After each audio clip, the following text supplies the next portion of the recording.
You're listening to the 49 Carats Podcast, a 49ers Goldmine production with Stephanie Sanchez.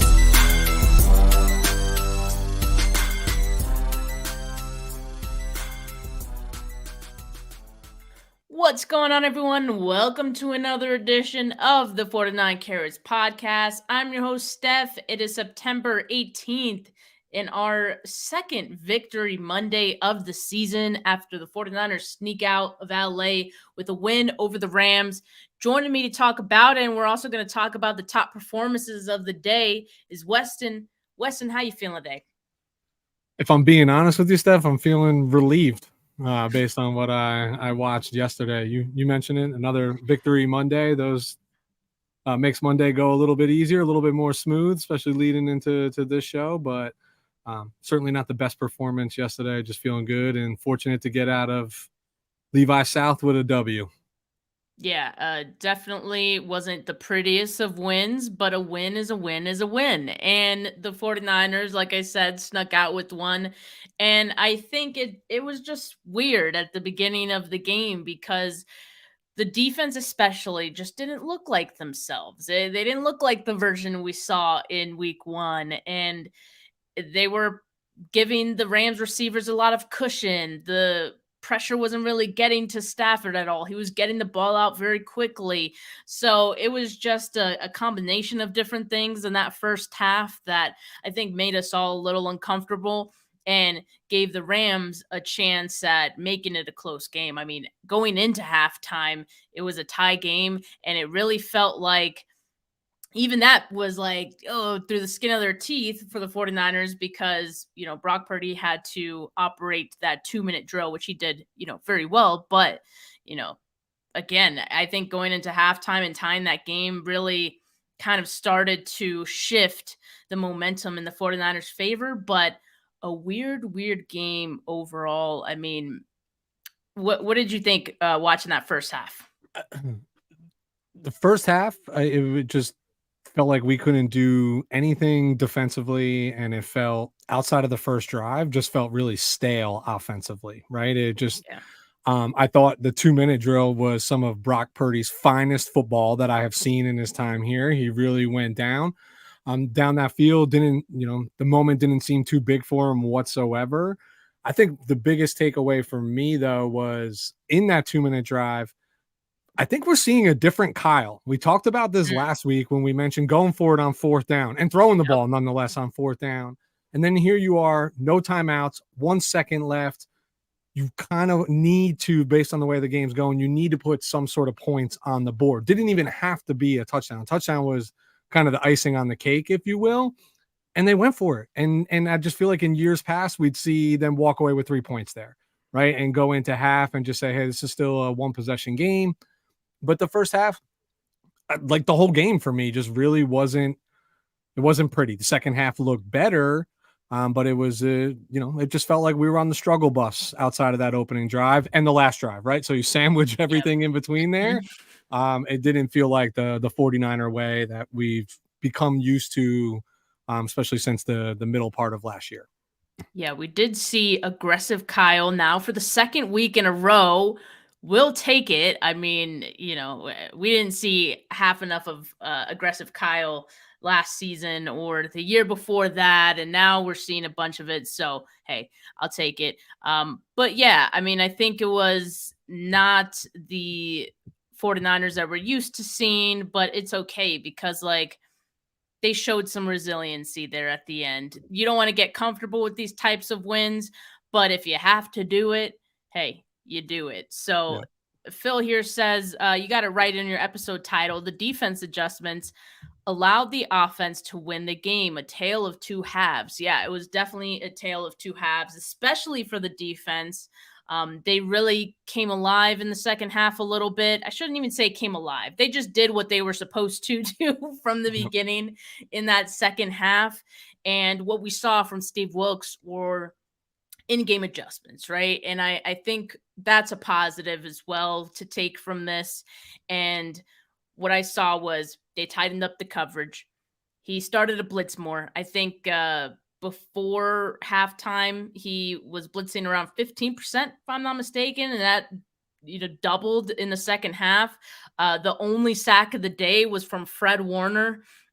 So, the defensive line wasn't getting home, but I think they were still getting some pressure. Credit to, Stafford for getting the ball out quickly. Puka Nacua looks like a stud out there.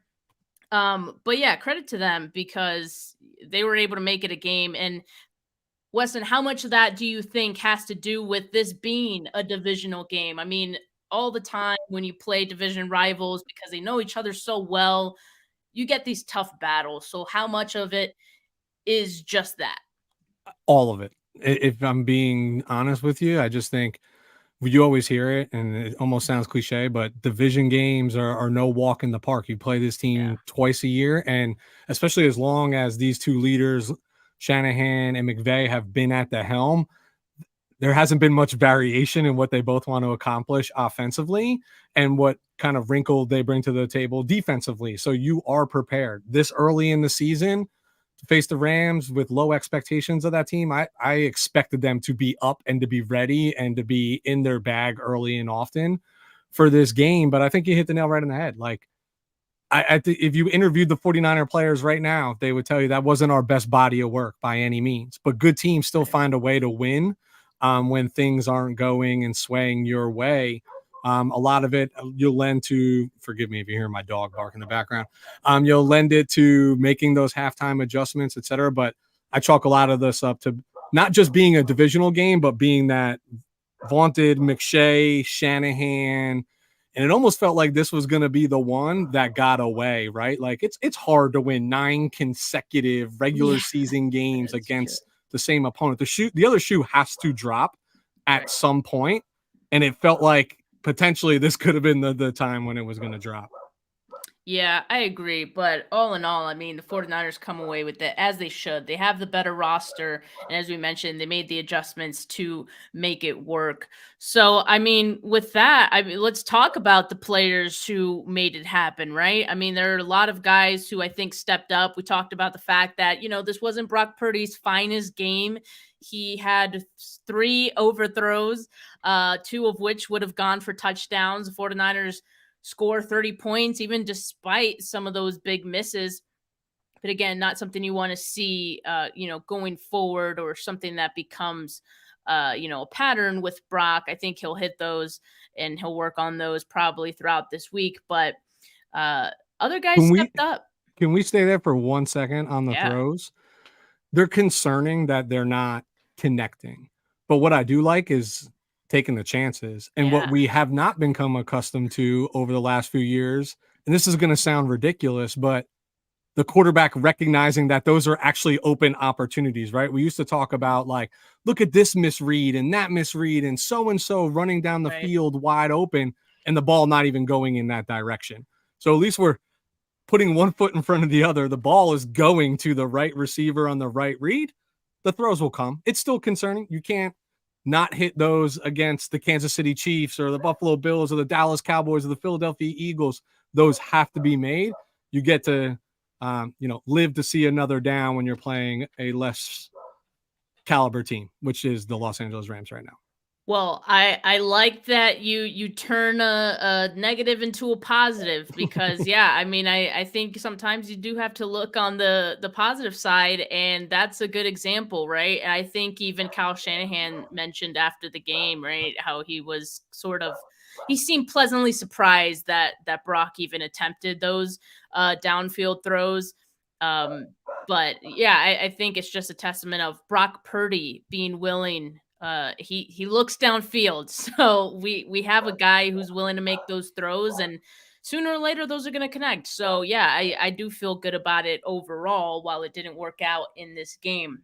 But the other 2 guys that stepped up in this one, I would mention, and I'm going to elect them put them up as candidates for our 49K Player of the Week, Deebo Samuel and Christian McCaffrey, right? And I'll start with Deebo first. 63 yards receiving, 47 of those came after the catch. So he was back to doing his Deebo things after a very yak lackluster game against the Steelers. I see what you did there. I wrote that one down. I'm not even gonna lie to you. But 38 yards rushing as well. He had that touchdown. He was responsible for 5 of the team's first downs. And as he always does against the Rams, it seems like he helps set that tone, not just with the plays, but with his attitude. Like all the plays come with this attitude and this like dog mentality. He's going to fight for every yard. And we see it even on, his touchdown, right? Just fighting for that. So I think he helped set the tone and he helped put this game away, because I think at one point after some of those misses after halftime, even, the 49ers, I think, punted at one point, and it still felt like the Rams could potentially be in this game. But I think guys like Deebo Samuel and Christian McCaffrey really allow the 49ers to stay in it and put it away. And I'm sorry, Weston, I'm putting up 2 guys here, so I'll let you add your 2 guys first or after. So Christian McCaffrey is the second guy, right? His 51-yard run with that stiff arm on former Niner Ahkello Witherspoon. I think, and let him know about it too. He let him know. That was not just a hello after that. He helped set the tone for this team early. And we talked about it last week. Like, we could probably say Christian McCaffrey is going to be one of those guys every single week, but I don't think we should get tired of saying it, because he's a very special player, and what he's been able to do on this team is, nothing short of incredible. He helps this team win, and he helps this offense, put points on the board. He fits in with the identity of, the other guys as well. So 116 yards on the ground, a touchdown, and pending these 2 Monday Night Football games that are, getting started here, his 268 yards lead the league in rushing through the first 2 weeks. So he's been really impressive. The one, not concerned, but I kind of wonder at what point we're going to ease back his volume a little bit, because we've been seeing a lot of McCaffrey. Not that I blame Kyle Shanahan about that. When you have someone that good, it's hard. It's easy to forget about, someone like Elijah Mitchell, who is also great within his own right, but McCaffrey just that much better. So hopefully maybe in Thursday's game, we get a little more balance between those 2 guys. Yeah. I'll work backwards with your 2. So McCaffrey, obviously, I mean, he's just a bolt of lightning for this team. What he does, that 50-yard, you mentioned with Ahkello, and the encounter with Ahkello at the end of it. It's funny because, and I don't want to be redundant by any means, but for me, like, I was really upset with his usage in week 1. I just felt that we put him in harm's way unnecessarily when that game felt like it was not in the balance at all, right? It felt pretty comfortable. This week, obviously the game wasn't put away till much later, but the flow just felt different. So I really it just felt like every down he was out there, like that's the guy we needed out there at that time. And the truth is, outside of the opening drive, they didn't have a single drive that lasted more than 4 minutes. And we're talking a lot of 6-7 play drives, not 11, 12, 13, 14 plays. And they lost the time of possession battle as well. Yeah. So to me, yes, I know he played whatever it was, all 56, 57 snaps, whatever it might be. They just didn't feel like they were as strenuous and felt quite necessary versus week 1. But yeah, it's something you have to, and here we go, Thursday night, right away, right? You know what I mean? Against, by all, accounts, a team that we should mop up on, based on how they're going to limp into this game. Like, I can't see him for all 57 snaps again, or 63 or whatever it's got to be. Like, there's got to be a breather in there. It just didn't feel as egregious this week, but it will add up. It will add up over time for sure. Deebo, like you said, just the physicality, etc. No arguments for me whatsoever. I do find it, and we talked a lot about this offseason, not just us, a lot of the pundits out there around, God, Ayuk is really becoming the guy, because when they're finding Deebo, I feel like they're forcing it to Deebo, right? The play design is for Deebo, not just the guy who's open. And God, on that touchdown, that's all Deebo. I mean, he literally made 3 guys dive at him and miss, and then took a back step and then bullies his way into the end zone. But that's the version that we love. That's the version that we want, because it is so spectacular and physical all at the same time. And I think it galvanizes the team, right? And I think that rallies them. So can't argue with those two. Let's start arguing about my two, because obviously those folks, if it ain't fixed, don't broke it. That's what mama taught me as I was growing up. So I'm coming back and I'm leading again with Mr. Jake Moody. All right. I don't like talking about kickers. I really don't. I promise. I know they are people too. And yes, they're part of the team, but I very much agree with Larry David's interpretation of why are these positions here. But 3 for 3 again, 3 for 3 on extra points, 57-yard field goal. And that's a monumentous field goal in a tie game. Both teams struggled on their first possession, like off a pick, right? Like, and then you're getting that momentum. If memory is serving me correctly, I only watched this game once, believe it or not. But if memory is serving me correctly, that was after the Isaiah Oliver pick, no? With the field goal, or maybe that was the touchdown. In any case, still a tied game in the second half. Things seem to be a little bit lethargic. I mean, I remember watching that, like, this is what we're doing right now. We're trotting this kicker out here. I mean, and no problem. Like, no problem. He's kicking off. Ball's going out of the end zone. What were we talking about? Like, not allowing special teams to hurt ourselves. So, you know, if a kicker is going to give me the opportunity to talk about him, Steph, please be assured I'm going to take that opportunity, because I'm eating my humble pie as well, because I publicly was not behind that pick. I'll just leave it at that, because I don't want to curse on your show. I'll save that for my shows. So I would say Moody. Okay. I really tried to find somebody on the defensive side of the ball. I can't. Like, I just can't. Like, I know that things things got buttoned up on the second half, but this was a poor performance. I expect more from the defense, being just fully candid with you, against the offense that they trotted out there. You know, like, I just expected more, even against a division rival. So I'm going to give it to, I'm hopefully going to coin a nickname. Big game Jawan Jennings, specifically plays 2 Super Bowls a year, and it's against the Los Angeles Rams. Like, is this not his moment to shine when they're looking to take away Ayuk, Deebo, now the wrinkle of McCaffrey? You know, first time in a year and a half they got to deal with, or, you know, or only the last year and a half they're dealing with that. But it's not the stats for Jawan. It's the moments, right? Like, big third down catches.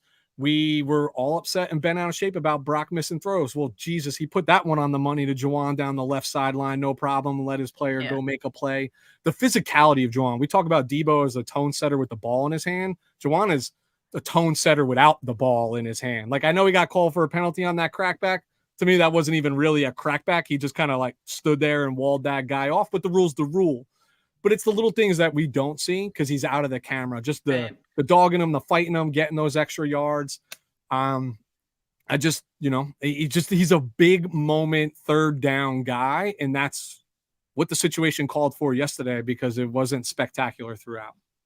See, you're always thinking outside the box with these. So I'm glad that you know, I have you on the other end of this too. Well, we'd be 3 minutes long if I was like, yes. I mean, the obvious are definitely up there for sure, but like, there's a reason why 46 players dress, you know what I mean? And they all have to contribute. And we always talk, you know, how many times does the one guy who muffs a punt get blamed for the loss, right? It's his one play, one involvement, and all of a sudden he loses the game. Well, like, you know, I like to talk about the little things that add up to 60 minutes of a football game. Because they do add up, right? And they could make a difference. So I want to talk about Jake Moody really quick, one of your entries here, because he was actually going to be one of mine. I was like, man, you mentioned him last week. Maybe you were, you know, ahead of the game there. Through 2 weeks of the season, he's been nails. I mean, no misses, 3 on 3 yesterday, 4 extra points altogether. He's 6 of 6, 3 for 3 on field goals yesterday, altogether 6 of 6. And you mentioned the 57-yarder. That was the longest in franchise history since David Akers' 63-yarder in, I believe that was 2011. And I think another positive was that he took over the kickoffs in week 2, and he did fare a lot better than Wisnowski, which is not a high bar, but and he can still improve. I mean, I think there were 4 touchbacks, but still a very solid day. for Moody. I do like this pick here because he's going to be one of those guys who maybe doesn't get talked about a lot when it comes to, team win. But when you think about what he did, what he contributed to this win, I mean, it was a good number of points there. And for a game that was won by, 10 points, was it 10 points or did it end up being, I forgot. Cause McVay said, screw the yeah. betters. I'm going to crack yeah. Cause they kicked that field goal late. So that just screwed everything up. But, yeah, so I think those kicks made a difference, especially that 57-yarder, man. Like, I think we're going to see Kyle have a lot more confidence in clearly he had a lot of confidence already putting them out there. And I remember seeing, I think it was like Matt Barrow, a couple of the beat writers mentioning before the game, he was out there warming up on his kicks. He missed the ones from like 50 plus, I believe. And he made it in the game when it mattered. So, good for him.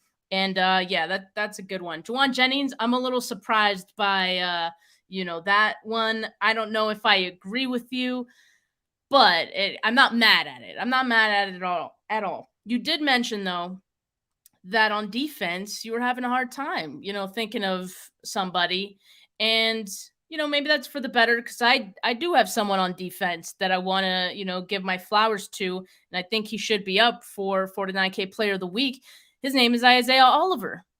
And it's kind of relative to, one, how they played as a whole, the defense, but two, how he has played up to this point, which has been bad, right? So I'm kind of looking at this as like most improved, player, if you want to call it that. But I mean, going into this game, the circumstances, he didn't start. I mean, it was Ambry Thomas on the outside, and they had Lenore, playing the nickel. That's how they started last week as well. Oliver had that opportunity last week where I think it was Ambry Thomas got looked at for a concussion. He was on the protocol for a bit. He got cleared. He came back. But in that moment that Oliver was there last week, he didn't play all that well. So he gets that same opportunity this week. They said that Ambry Thomas was dealing with a knee injury. I don't even know if I believe that because now there's like, it seems very coincidental, right? Like stop playing well, but his knee's hurting. Let's go. Yeah, it's like something's a little off there. But he gets that opportunity. He misses a tackle almost like, right away. And people are like, oh man, Oliver sucks too. After Ambry Thomas was getting picked on quite a bit. But he woke up along with the rest of the defense. He woke up. He had an interception. He had a couple of big tackles in the second half, including one that I believe was like third down or fourth down. It was the tackle for loss on, I believe it was Kyron Williams. And that was huge in that moment in the game. So I got to give credit to Isaiah Oliver for stepping up and, not getting bogged down by how he had played to this point and instead turn it around. I would even say, I think Isaiah Oliver maybe did just enough because we know Ambry Thomas hasn't done anything. I think Oliver did just enough to maybe take that nickel starting spot going into next week or Thursday, I should say. Yeah, and he should. And you bump Lenore outside.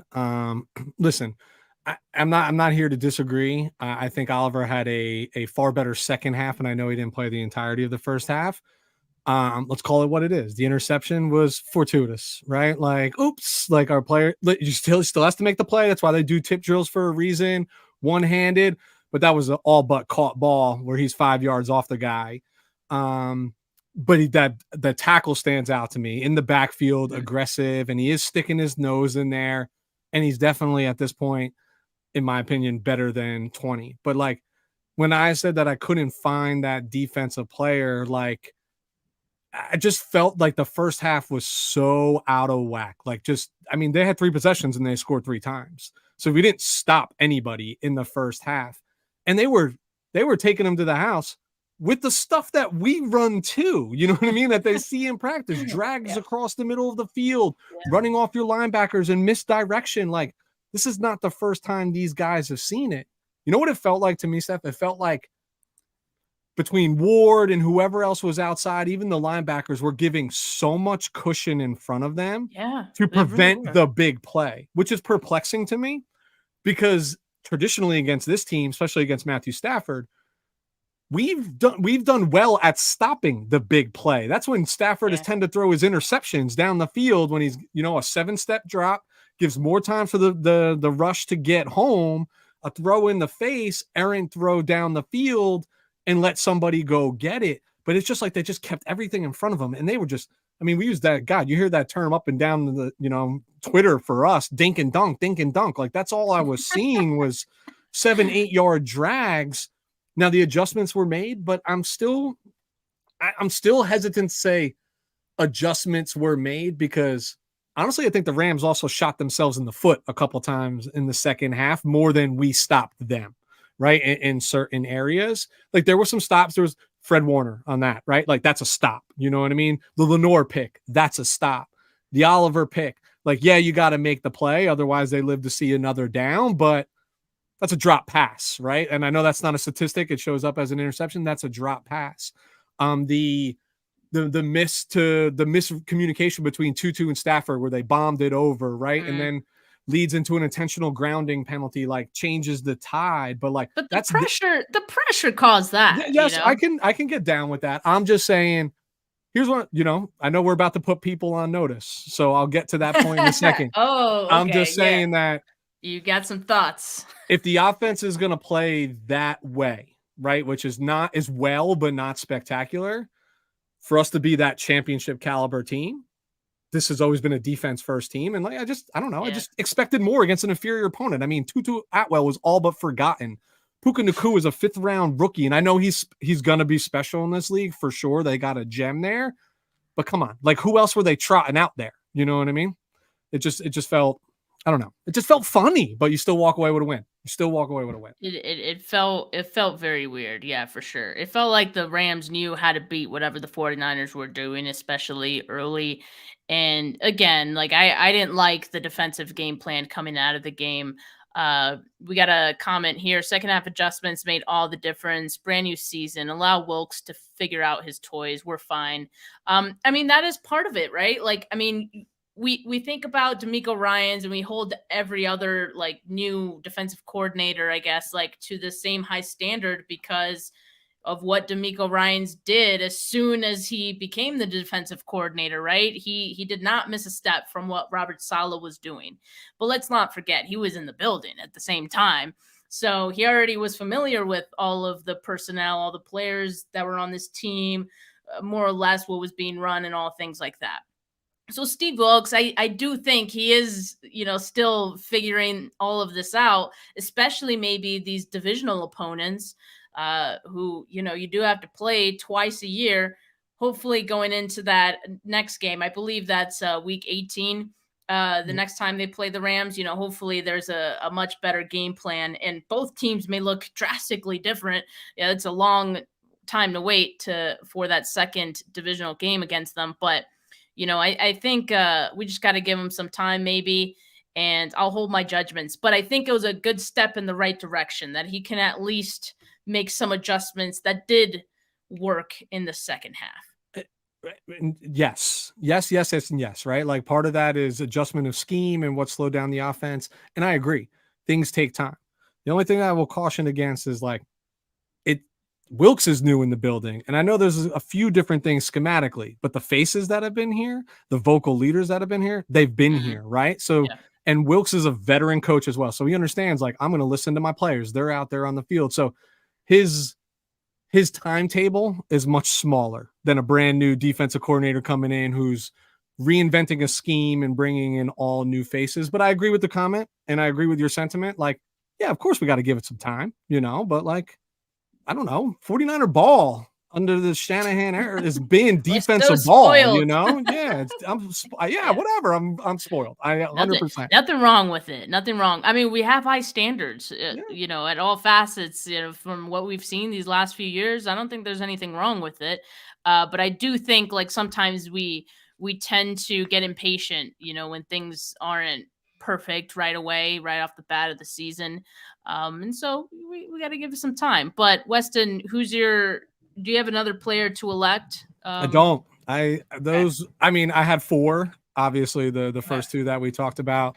Those 2. Stole your thunder there. Yeah, no, I didn't steal the thunder. It's your show, right? But But I mean, you might be happy to know I actually couldn't think of, despite how bad they didn't play that bad, but despite not the best performance, I actually didn't have one player that I'm putting on notice this week. So I'll let you have that one because it sounded like you had some thoughts on that. But I have Yeah. one more. I have one more player to elect. Yeah. Let's go.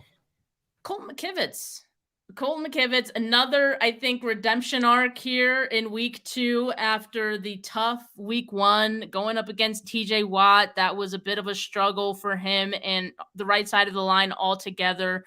3 sacks for Watt going into this game. You're probably going to see it, or he definitely saw a lot of Aaron Donald, and I know they were doubling him much of the game, so that clearly worked.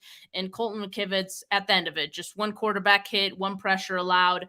I would call that a big win for not just the 49ers, but for not just Colton McKivitz, but the 49ers, because I mean, if you're able to solidify that right side of the line, I think it's going to make them feel more comfortable going forward. And certainly it wasn't something that Brock Purdy had to worry about in this game. So yeah. It's funny. Yes, and yes. The whole right side of the line, right? Leaps and bounds better than it was against Pittsburgh. And again, no slouch that they were getting lined up from across from this week. I think I think they gave him credit for a deflected pass, but other than that, was it a deflected pass for Donald? Yeah. Or no, one QB hit. Other than that, he didn't even show up in the stat box. So whether it's Daniel Brunskill or anybody else, I think maybe it's just the 49ers and what they are able to do and how they scheme. But what's so perplexing to me is you mentioned McKivitz. I agree. I'll throw out Spencer Burford there as well, right? Like you weren't hearing their name called, which is always good when you're an offensive lineman that we're not talking about you. But I think I saw somewhere, and keep me honest, Steph, that PFF graded Burford like a 0.0 in pass pro. Yeah, they graded him horribly. And I know, if you don't give up a sack, how is that even possible? So I know, like Brad Graham, friend of the pod, he was watching the all 22, and he was like, I don't know, I don't understand this scoring. Like I'm watching the game, or I'm watching the all 22, and he hasn't given up anything. In fact, like he's making these plus plays. So I don't know. I still need to watch the all 22 myself to really say for sure. But yeah, PFF very well could just be looking at, I don't know what they're looking at, quite honestly. I mean, don't you get 200 points for the SAT just for putting your name down, right? So if you got a clean slate, that's got to be worth like a 40 out of 100 rating, you know? Yeah. I don't know. I don't understand. So yeah, but credit to Burford. It seemed like it was a better game from him, past the eye test at least. So yeah, credit to those guys. I think just with each game, they're going to continue to improve. So good for them.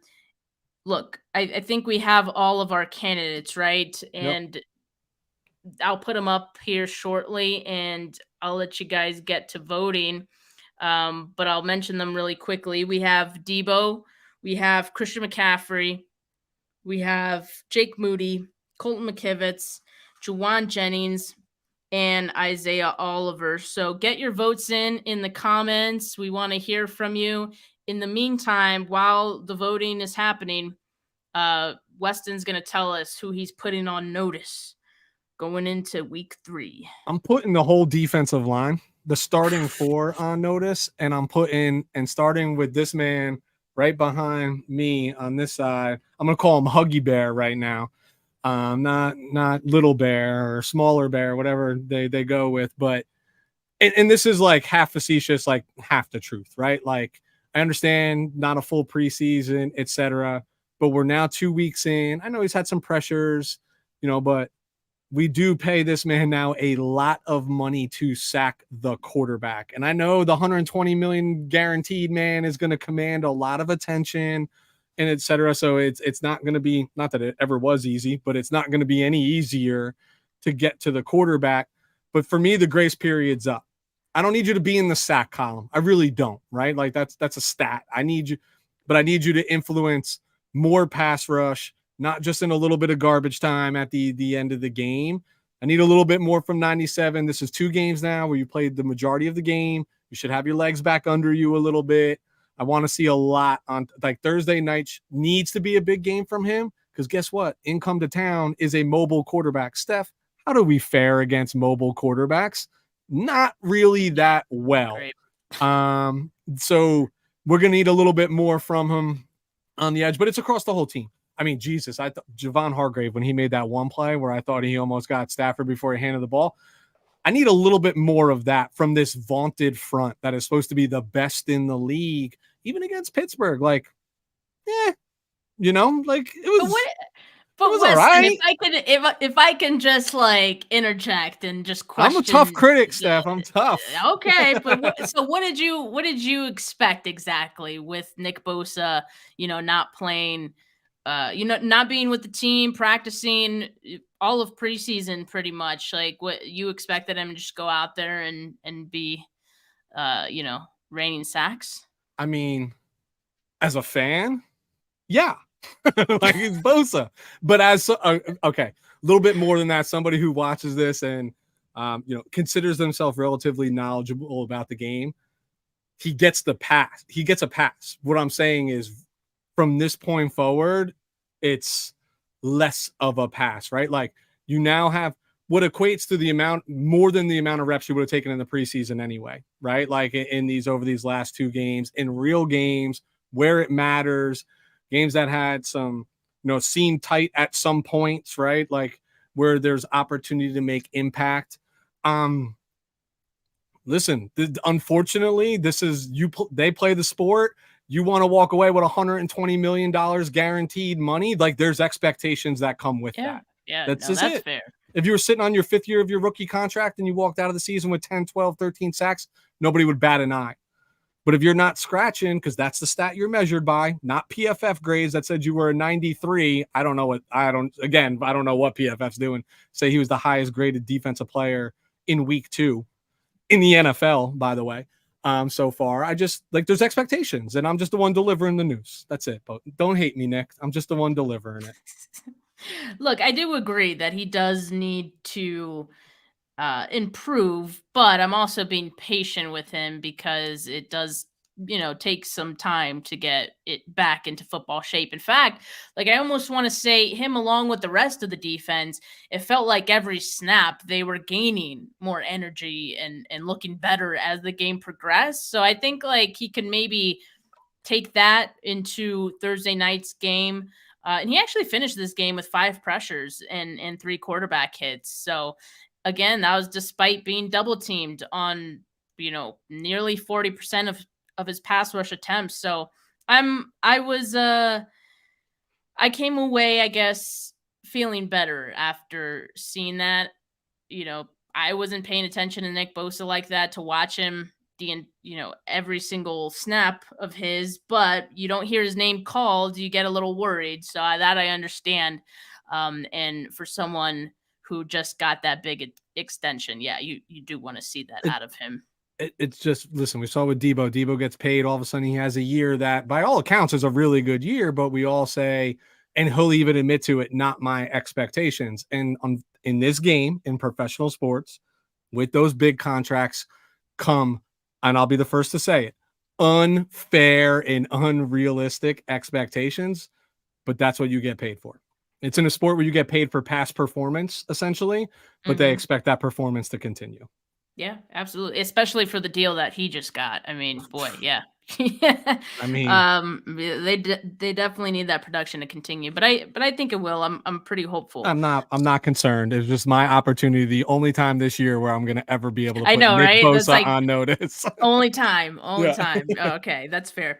Okay, we got a couple of votes in the comments. If you haven't voted yet, let us know who you think out of this list of guys, who should be 49K player of the week. Weston, if you have one vote, who are you giving it to? Deebo.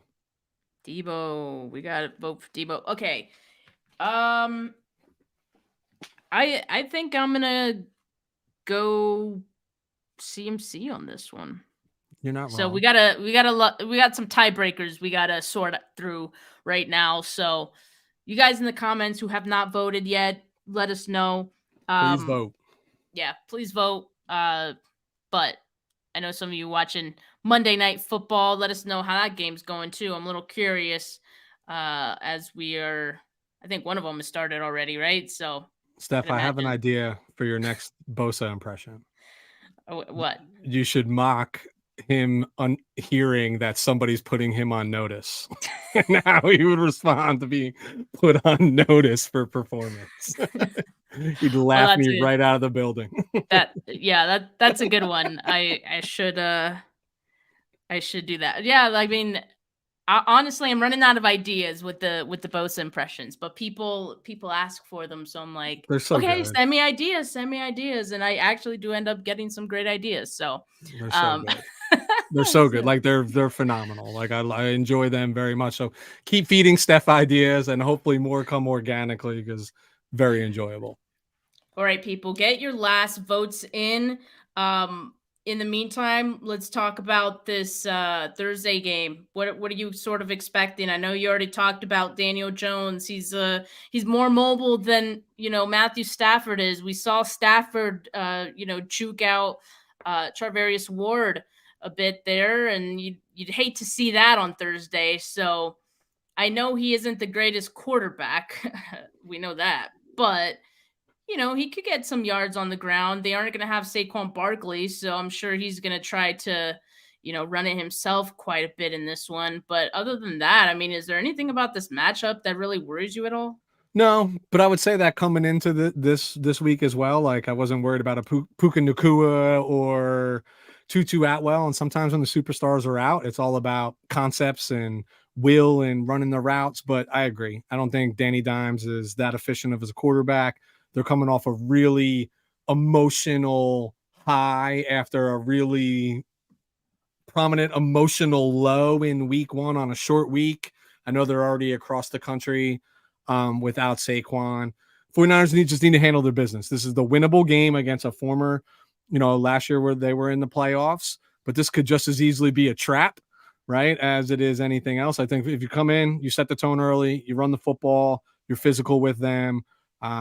By all accounts, this game should be over before halftime. That's my expectations, just given slate, but just got to impose their will. But there's nothing.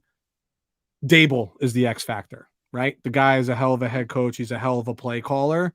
We don't want to get caught with him in his bag, but on paper, this should be an easy win. It should be. Yeah, I think so too. I think the only thing that concerns me would be the defensive line of the Giants. They're pretty aggressive. So I would think that could give the 49ers offensive line some trouble. But at the same time, based on what we've seen through 2 weeks, I think they'll be okay. Again, like I think the right side of the offensive line will continue to improve. So I would think that would carry on into this game. The only thing that I think has a potential of making this a trap game, although like I don't think the 49ers will fall into it, hopefully not, is the fact that they're on a short week, right? So anything can really happen on a short week when guys are tired and you got to play a game, right? That's why we see so many of these Thursday night games look, crappy because guys are tired and it shows. So hopefully the 49ers don't fall into that trap. Yep. And at least ours is early this year, not in the heart of a season or at the tail end of the season. At least for now, I know they can flex in a Thursday. So feel fortunate that. And then they get 9 days off, right? For week 4. So go in and handle the business. And I think they'll be just all right. And you mentioned their defensive line, but I think the 49ers are built to counter that, not just by their offensive line, but how do you stop defensive pressure? You run the football, you throw screens, right? What do we do pretty well as an offense? Both of those things. So. Yeah. And they did it, quite a bit in the last game against the Rams too. So I would expect that to continue in this case. Am I saying we have a tie? We do have a tie. We have a voting tie between Isaiah Oliver and Jake Moody. It's this weird, like awkward of like people voting, but like not enough people to like for like one player to really rise above. So we get a lot of ties 2 weeks in a row now. So we got Oliver and Jake Moody. If one of you guys feels strongly about either one of these guys, how about me and you, Weston? Between those two guys, who would we give a second vote to? We're not going to break the tie here because I'm going to We're say not. I'm going Oh, to say Moody. I'm going to say Moody. and I'm not. I know. That's what I'm saying. You know what? No. I think what's fair is fair. Should they be co-49 player of the week? I mean, it's your award. Do you want that to happen? I think Oliver is deserving, right? Like you got to make the both plays. Players on the way. All right. you got to make the plays that are in front of you, and he made the plays that were in front of him. The thing is, we might be here all night if we leave it up to this back and forth here. So let's just say, I know you had already voted RTP, so I think I had you down for, you had voted Oliver, and now he's saying Moody. So we're so influential. You're not helping. You're not helping with the tiebreaker here. Let's go ahead and give a 49K this week. All right. There's a first for everything. Hopefully we get more votes next week, or we just get someone who has such a dominant performance that you just everyone has to vote for that guy. I just can't believe it wasn't like the votes weren't for Deebo or McCaffrey. I'm floored by that, to be honest with you. Did we not make good enough cases for those players? I thought we did. Expectations. It's around expectations. They all expect more. They all expect 200 yards from each of them. That is actually so true. Yeah. Oliver, redemption game for him, and Moody, redemption from. Oh, we got a guy who did not vote before, RJ. He says Moody. So we got our 49K player of the week is Moody. And then that puts Oliver as our 25K. Thank you, RJ. You are appreciated. And then our 15K, we do have a tie between Deebo and CMC, but I'm okay leaving it at that. Yeah. So let's just call it. But guys, thank you so much for always making this a fun episode. We'll be doing it again next Monday. We'll be talking about that Thursday night football game and electing our 49K players of the week for that one. So I appreciate you guys. Make sure that you guys subscribe to both of our channels. Weston's channel, his link is his URL is linked in my description.